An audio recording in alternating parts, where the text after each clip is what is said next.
श्रीगणेशाय नमः। अथ श्रीसन्तानगोपालस्तोत्रम्। श्रीशं कमलपत्राक्षं देवकीनन्दनं हरिं सुतसम्प्राप्तये कृष्णं नमामि मधुसूदनं। नमाम्यहं वासुदेवं सुतसम्प्राप्तये हरिं यशोदाङ्कगतं बालं गोपालं नन्दनन्दनम्। अस्माकं पुत्रलाभाय गोविन्दं मुनिवन्दितं नमाम्यहं वासुदेवं देवकीनन्दनं सदा। गोपालं डिम्भकं वन्दे कमलापतिमच्युतं पुत्रसम्प्राप्तये कृष्णं नमामि यदुपुङ्भवम्।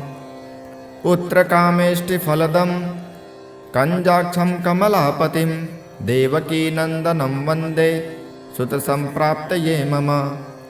पद्मापते पद्मनेत्रे पद्मनाभ जनार्दन देहि मे तनयं श्रीश वासुदेव जगत्पते। यशोदाङ्कगतं बालं गोविन्दं मुनिवन्दितं अस्माकं पुत्रलाभाय नमामि श्रीशमच्युतं। श्रीपते देवदेवेश दीनार्तिहरणाच्युत गोविन्द मे सुतं देहि नमामि त्वा जनार्दन। भक्तकामद गोविन्द भक्तं रक्ष शुभप्रद देहि मे तनयं कृष्ण रुक्मिणीवल्लभ प्रभो। रुक्मिणीनाथ सर्वेश देहि मे तनयं सदा भक्तमन्दार पद्माक्ष त्वामहं शरणं गतः।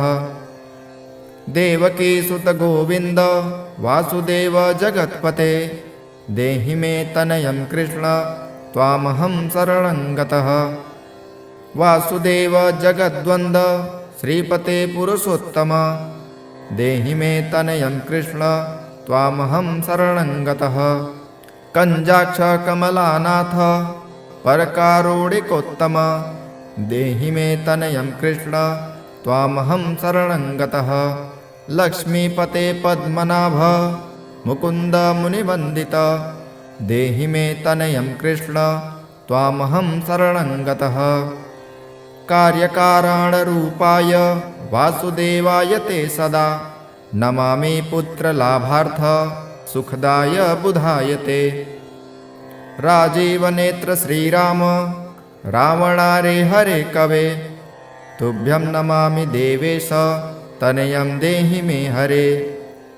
अस्माकं पुत्रलाभाय भजामि त्वां जगत्पते देहि मे तनयं कृष्ण वासुदेव रमापते।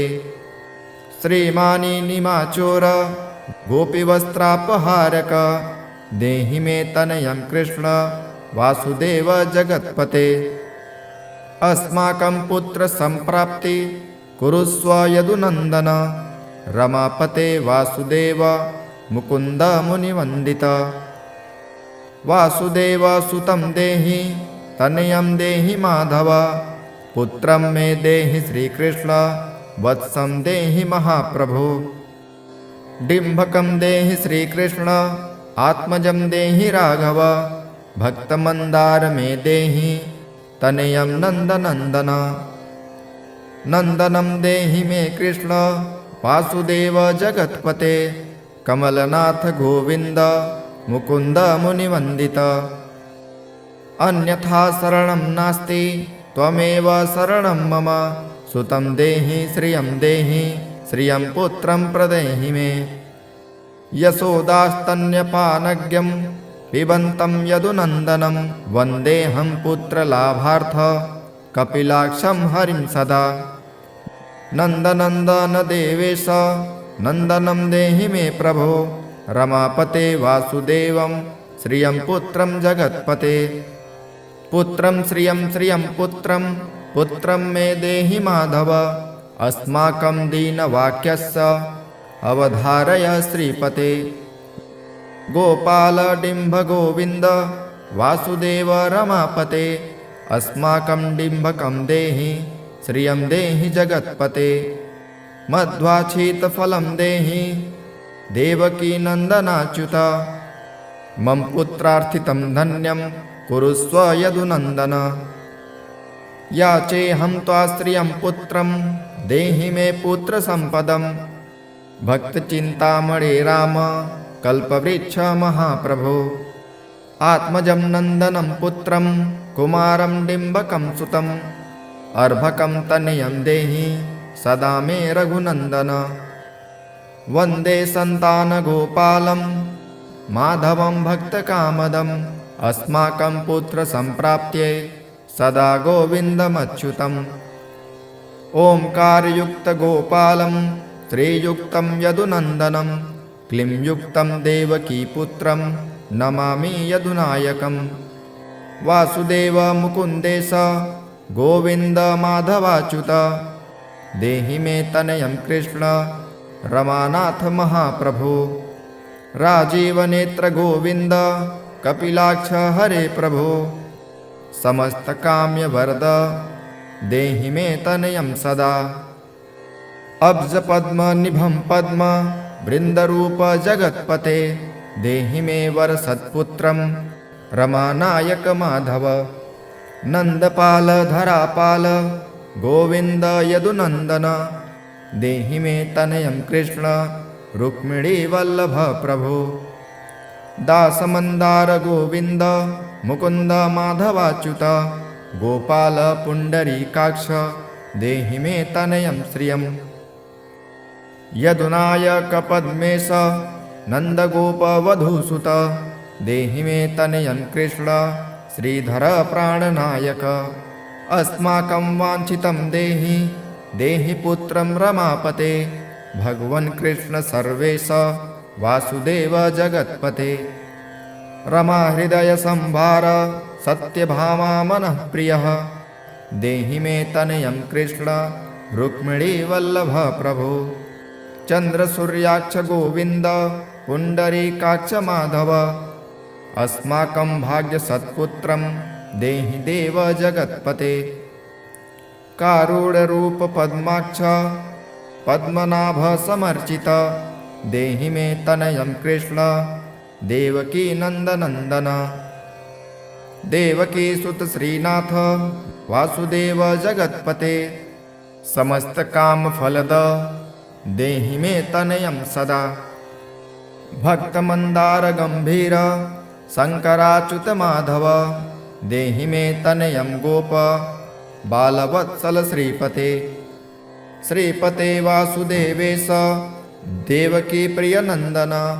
भक्तमन्दार मे देहि तनयं जगतां प्रभो। जगन्नाथ रमानाथ भूमिनाथ दयानिधे। वासुदेवेश सर्वेश देहि मे तनयं प्रभो। श्रीनाथ कमलपत्राक्ष वासुदेव जगत्पते। देहि मे तनयं कृष्ण त्वामहं शरणं गतः।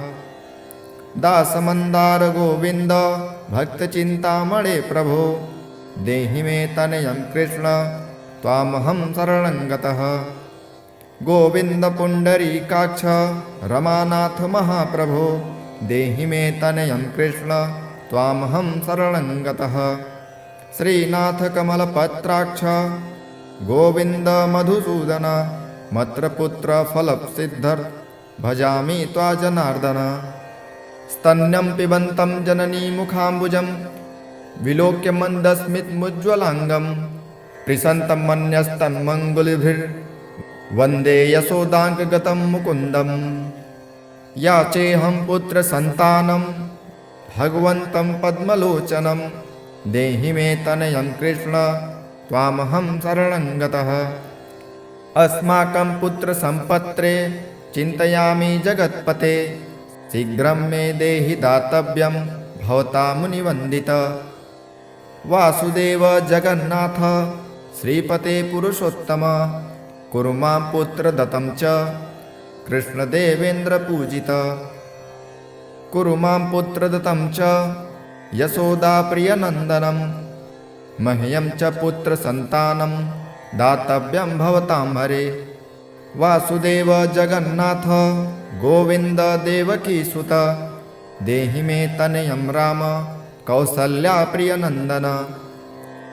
पद्मपत्राक्ष गोविन्द विष्णो वामन माधव देहि मे तनयं सीता प्राणनायक राघव कंजाक्ष कृष्ण देवेन्द्र मंडित मुनिवंदित लक्ष्मणाग्रज श्रीराम देहि मे तनयं सदा देहि मे तनयं राम दशरथ प्रिय नंदन सीतानायक कंजाक्ष मुचकुंद वरप्रद विभीषणस्य या लंका प्रदत्ता भवता पुरा अस्माकं तत्प्रकारेण तनयं देहि माधव भवदीय पदाम्भोजे चिन्तयामि निरन्तरं देहि मे तनयं सीता प्राणवल्लभ राघव राममत्काम्यवरद पुत्रोत्पत्तिफलप्रद देहि मे तनयं श्रीश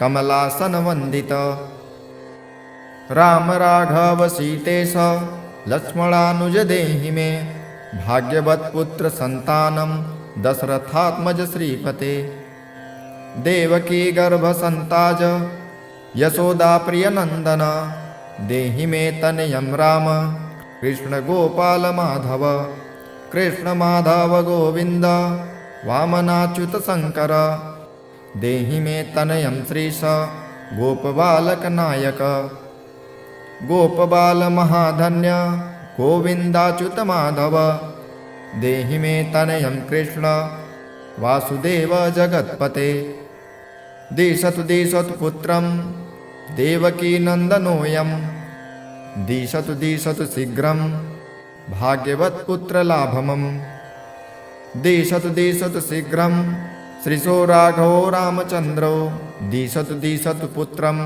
वंशविस्तारहेतवो दीयतां वासुदेवेन तनयो मत्प्रियः सुतः कुमारो नन्दनः सीता नायकेन सदा मम राम राघव गोविन्द देवकी सुत माधव देहि मे तनयं श्रीश गोपबालक नायक वंशविस्तारकं पुत्रं देहि मे मधुसूदन सुतं देहि त्वामहं शरणं गतः ममाभीष्टसुतं देहि कंसारे माधवाच्युत सुतं देहि त्वामहं शरणं गतः चन्द्रार्ककल्पपर्यन्तं तनयं देहि माधव सुतं देहि त्वामहं शरणं गतः विद्यावन्तं बुद्धिमन्तं श्रीमन्तं तनयं सदा देहि मे तनयं कृष्ण